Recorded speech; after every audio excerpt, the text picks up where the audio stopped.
Hello, hello, hello. We've got some news. Prog news, I guess. Two things I've seen that's interesting me. First thing up, new Peter Gabriel music. Yeah. Oh, okay, albeit it's a tiny little clip. Because we saw yesterday late the resurrection of the Full Moon Club. For those of you who were around 20 odd years ago, before the release of Up, Peter Gabriel had this Full Moon Club where he'd release little clips, snippets on his website, I think via QuickTime. Those were the days. I think I may have downloaded them, but I don't know if I still got all those clips now because, it was a long time ago. But yeah, we saw last night the resurrection of the Full Moon Club, and it's an unlisted video on YouTube. Very short. It's just him saying, "Oh, I'm looking forward to touring. I've got a lot of music." And there's this little clip which I've edited, make it shorter, cut out Gabriel, just got the music. I might get into trouble for it, but I can always mute it or edit it out if that happens. So yeah, let's have a listen.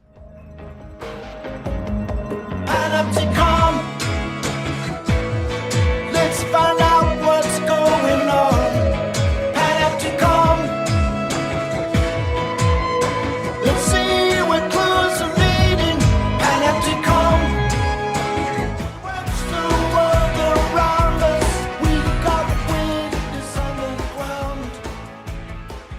Take it in the evidence.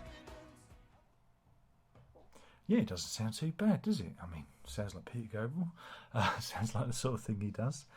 But yeah, there's still no news of if and when the album I.O. is coming out. Now I'm predicting, I'm taking a risk here, that I.O. might be a double album. Input, output. It could be on that concept that it's, like in the old days, you'd have the sides of a record being two different names. Here, it could be that there's so much music he's putting out as a double. One side called input, one side called output, or one disc called input, one disc called output. But we'll have to wait and see. I could be bluffing. It could just be a single CD, but I like the idea of it because there might be so much music.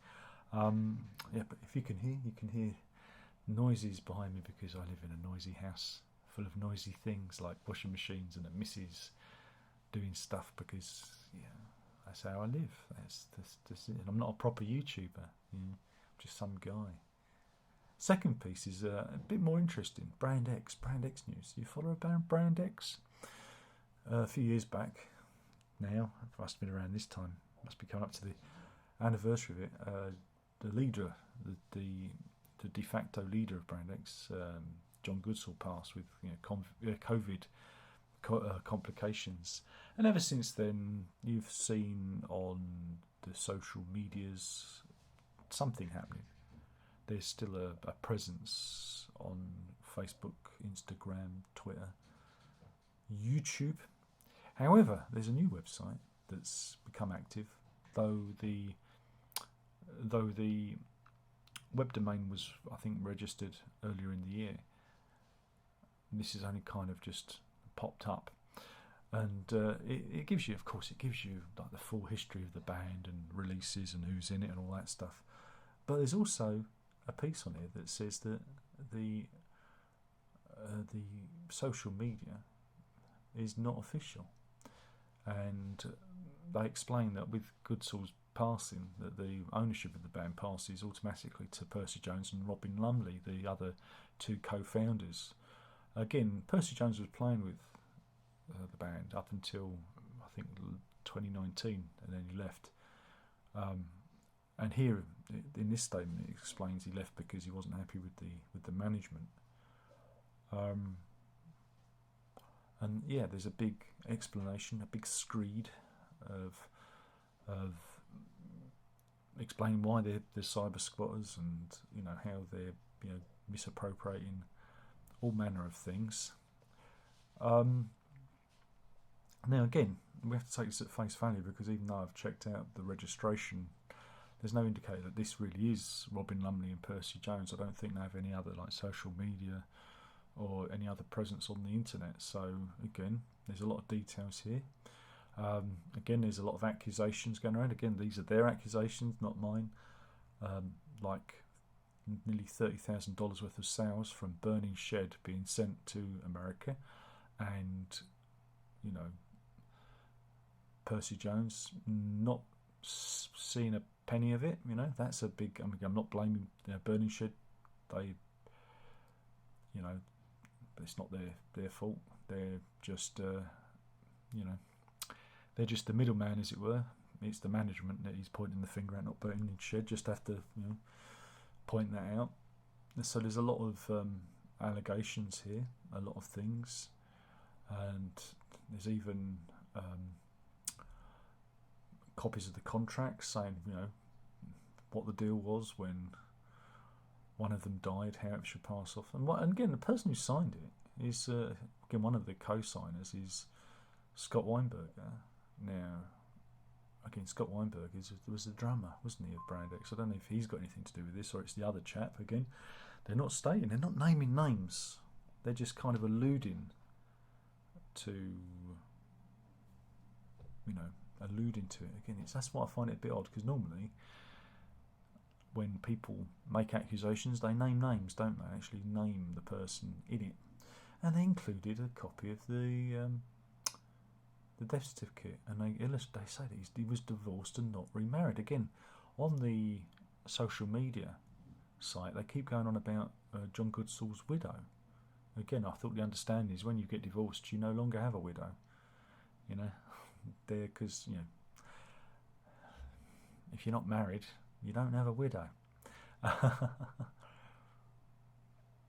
And so, yeah, they explain, there's even a cartoon for you and a video about parasites.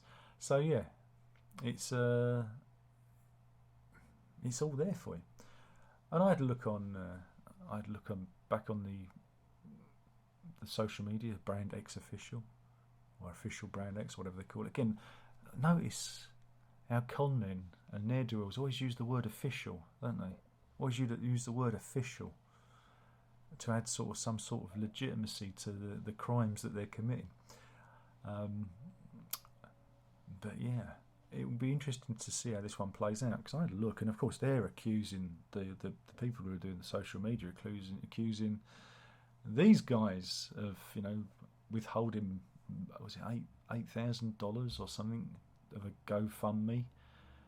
There's a lot of accusations. On one side, you have Percy Jones and Robin Lumley and the daughter of John Goodsall, and on the other side, you have the management and his